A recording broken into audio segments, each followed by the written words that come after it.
What's up, guys? Welcome to Daily Dose of Reddit. This is your host, Zach, and today's subreddit is r/TalesFromTheCustomer. Alright, this story's called Technically Got Paid to Eat at a Restaurant for My Honeymoon Because Our Server Didn't Care About Our Business.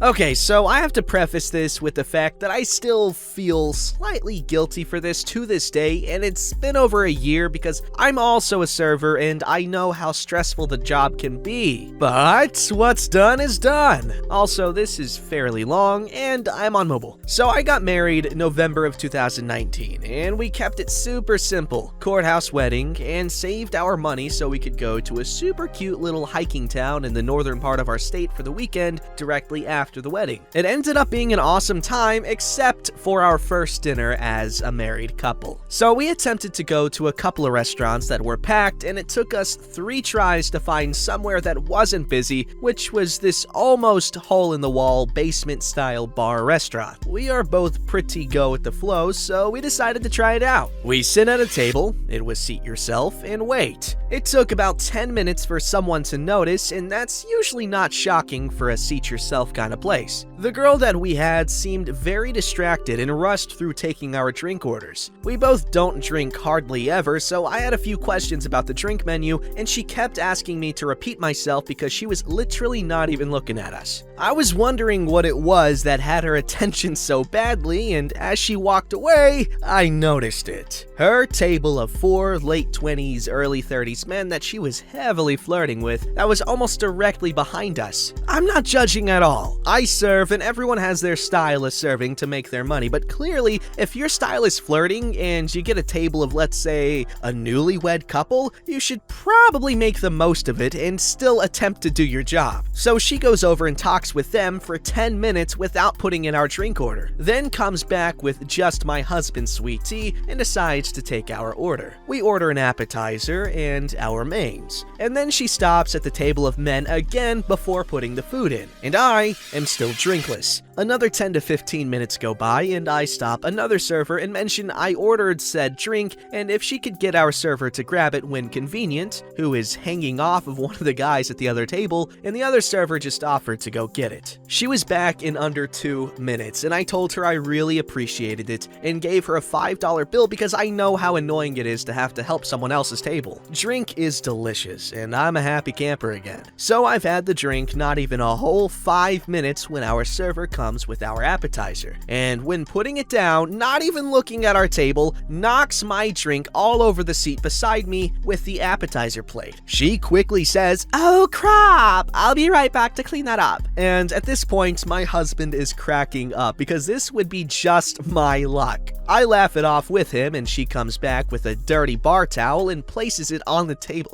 says, "Here you go," and goes back to her flirty table. I didn't even know what to say, so just like I'm at work, I clean up the mess and wait for her to bring a new drink. And spoiler alert, it never came. A different server comes and brings us our mains and my husband's food. He is very picky, so he just got a burger. Was super burnt and they put the wrong stuff on it and forgot bacon, so we wait for the server to come check in with us, and he ends up having to call her over from the flirty table after waiting yet again another 15 minutes. She comes by and he explains, and before he's even done with his sentence, she cuts him off and just says, "That's really not a big deal, but alright," and practically runs and takes his food back. My food was great actually, and I just ended up sharing his sweet tea with him. The food comes back after another 20 minutes, still not right, but we just decided to give up on the night at that point. We finally finished our food and just sat and waited for our server. We sat for 20 minutes, plates stacked and trash in a pile for her to still be at this table of guys. Luckily, the nice server that had grabbed me my drink came by to clear, and we asked if she could grab us our server to get the check. She did, and then our server was back with the check and placed it down without stopping and walked back to the guys. At this point, we were considering talking to the manager because it seemed so ridiculous how this server was. My drink was on the bill even though I had 2 sips of it, and we decided we would go find them after after we paid. This is when a higher power was on our side. Normally, my husband pays with card and I will tip in cash. He paid for a lot this trip, so I said, "I got this bill, don't you worry." We fought about it for a sec, but he gave in and let me pay. The bill was, I'm pretty sure, roughly around $60. With a good server, I would usually leave around $20 for a tip. So I slipped my $100 bill in the book, and when she came by and grabbed it, we discussed what would be an appropriate tip for what was awful service. She comes back after about 5 minutes, mumbles, "Have a good night," and saunters off to her flirty table. We open the book, and in there is my $100 bill plus the change from what the bill was, so roughly $140. My brain quickly starts going, and my husband looks at me and says, "Stop thinking. I know this is tough for you, but take that money, put it in your wallet, leave a tip, and let's get out of here. Not your fault she couldn't do anything right tonight." I leave a $10 bill, pocket the rest, and we get the heck out of there. We didn't end up talking to the manager, but as we walked out, we heard her talking about how much of a rooster block her one table was to the bartender, and that she was trying to get some guy she was serving to get her blow. Her back was to us as we walked out, and I can't help but think how awful her shift closeout must have gone. She definitely didn't have enough for blow now. Edit! A lot of people are shocked I left a tip at all, and yes, in fact, on a $60 bill, I left $10. But technically her bank, which if you're not a server, is what you either keep or have to hand in at the end of the night, depending on how you did, would have been $130 short. So she would now owe the restaurant she works for $130. So her tip was technically negative $130. Heading number 2! I didn't expect this to get so much attention, and to those saying what I did was wrong, you're correct. I didn't say it was right, and that's why I posted this here and not in r/amIthebutthole. All I did was tell my story, and I won't argue about the morals behind it because, like I said, it wasn't necessarily right, but it's how it was handled, and I won't be back to that restaurant because it closed down, and because I don't want to. Yowza. Well, I wonder why that restaurant closed down. Beats me. Alright, this story's called My Residence Permit Isn't Acceptable ID. Usual disclaimers, kinda long, mobile formatting, English is not my first language, so I have no is my first language. Apparently not mine. Actually, that's offensive. So I have no excuse. First ever post on Reddit, so please be gentle. Also, I use Oxford commas, clearly. Preface. I've been an international student in the UK for the past 2 years. I came here aged 19, now 21, so I've never had trouble buying alcohol or getting into clubs before, though I'm always ID'd because I have the Asian baby face.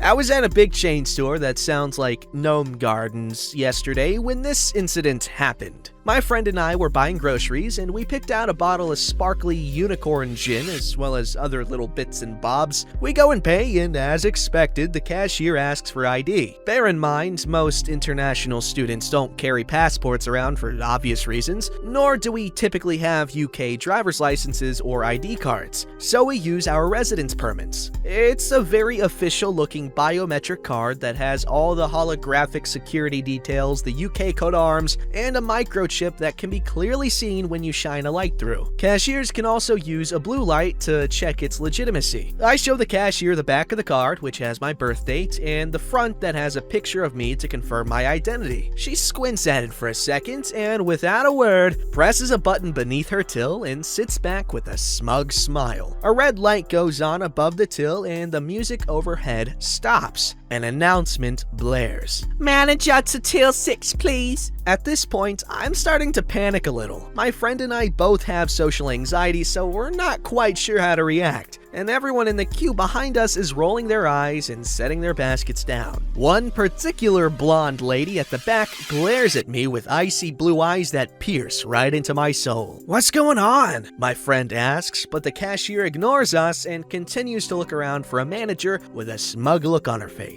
A female manager walks up. The cashier tells her she doesn't recognize my ID. The manager shrugs and walks away to call another manager. Another few agonizing minutes pass, and a mail manager finally shows up. He takes my residence permit from my hands. "Hello, Brovid?" and looks it over multiple times with a frown on his face. I'm sorry, we only accept passports and UK driver's licenses, so we can't sell you the string. I'm stunned and starting to get pretty upset. "Are you saying international students can't purchase alcohol then?" The manager stutters a bit, says he'll ask someone, and proceeds to walk off with my residence permit without another word. I'm now in a full-blown panic. I tell my friend he's just walked off with the only thing that proves I'm allowed to reside in the country, and if it goes missing, I can be yeeted back to my country. I didn't realize it at the time, but I was starting to tear up. My friend goes into full mom mode. She's very Irish and has the temper to show for it. She starts complaining up a storm, saying this is ridiculous, she's a bar supervisor, and everyone she works with knows what a residence permit is, and they've clearly not had any training at all. The cashier starts to look a little less smug at this point. She finally stops ignoring us and mutters an apology to my friend. The manager takes a long while to return, and in the time elapsed, my friend is going mild Karen on this cashier's butt. In my shock, I ask her rather loudly, "Why does this feel like discrimination?" The cashier looks very uncomfortable. People in the queue shift slightly. The blonde lady is still glaring. The manager finally comes back, and I basically grab my permit out of his hand. We've never seen this before, no one can confirm it's a legal ID, but I guess I'll permit it. Apologies. He walks off. The cashier sullenly scans the alcohol. I pay and we get the fridge out. Now, I'm fully aware that there are heavy penalties for both employees and companies if they sell to underage kids, so I'm not upset that I was checked. It was the cashier's attitude. The fact that she ignored us completely and didn't explain what was going on at any point. And the manager taking away the only legally recognized ID I had on me without any explanation, that really got to me. The police have been doing random checks on people out of the house because of lockdown, so I would have been screwed without it. I'm not sure if that was the intention, but I walked away feeling like a criminal or a legal alien. My friend is convinced it was racially motivated. She said the fact that they, 1, didn't ID her even though they legally have to if they suspect I'm underage, 2, apologized to her and not to me, and 3, treated me like a criminal until the end proves it. I don't know what to think, to be honest. Anyway, I filed a complaint about poor training via their website, though I've been told it won't go anywhere. Sorry for the long read. If you stuck around until the end, thank you. Update. Home Bargains have gotten back to me. Apparently they've sent the details of the incident to the area and regional directors, and the company directors have made me aware of it as well. Yowza.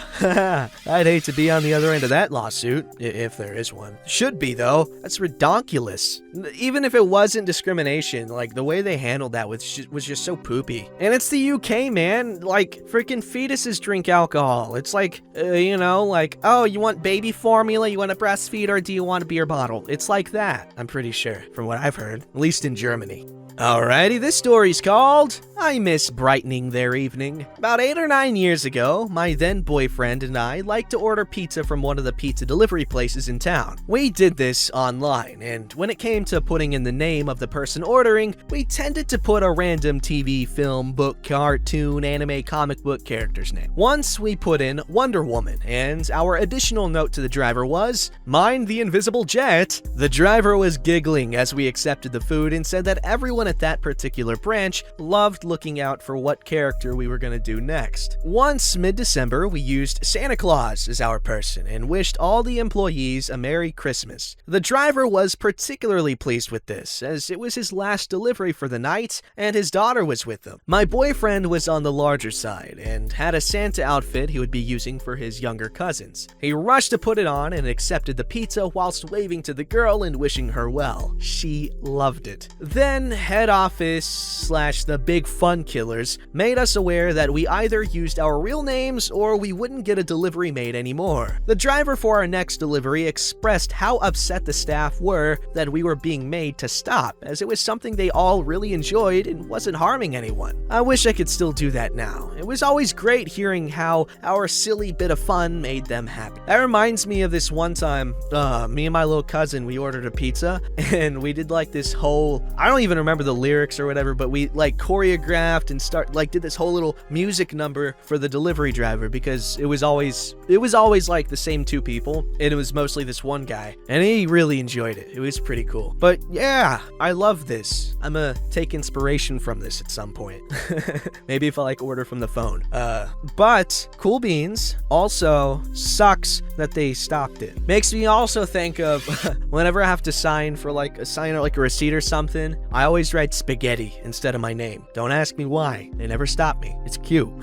Alright, this story's called PSA for Other Customers. During these Brovid times, lots of retailers have one-way aisles. If you are in a store that has made this traffic decision, please adhere to it. I'm sick and tired of people ignoring basic courtesy in general, and now I have to deal with this? Not only do the arrows help with social distancing, they help improve the flow of traffic in general. You shop in the same store on a semi-regular basis, and you know where stuff is generally located. Build a list that is grouped based on the section of the store, and have the common courtesy to follow arrows. If my 2-year-old can understand arrows and directions, so can you. Thank you for your time. Bye-bye, buy bonds. What? I gotta get that. Bye-bye, buy bond? Are they saying buy like savings bonds? Is that a good idea? Is the government still gonna be around then when it's time to cash them in? Who knows? Anyway, I agree with the sentiments that OP is giving. What's the correct verb here? Anyway, I don't know. Yes, follow the arrows. It's not hard. Fortunately, I haven't had the opportunity to screw this up, because like whenever I do go places like Walmart, it's a beautiful kind of chaos. Thankfully, it's not always so heavily populated. Anyway, it's a fun little chaos that I happen to thrive in. But also Walgreens usually doesn't have many people in it. Yeah, so I mean, thankfully, I don't have to deal with these arrows or whatever, so I don't have a chance to mess it up, because I probably would, because I don't know, it seems like a stressful situation. For me, in particular. Because I just be too aware of, the fact that I could very easily screw it up. And it's not that big of a deal. You just follow the arrows, but like, I might end up just going down the wrong aisles. Then again, I probably just don't understand how it works. Anyway, follow the arrows. Much like Toucan Sam says to follow your nose for the fruity taste that shows. Is that Toucan Sam? Don't forget to like, subscribe, and hit that bell to never miss an episode.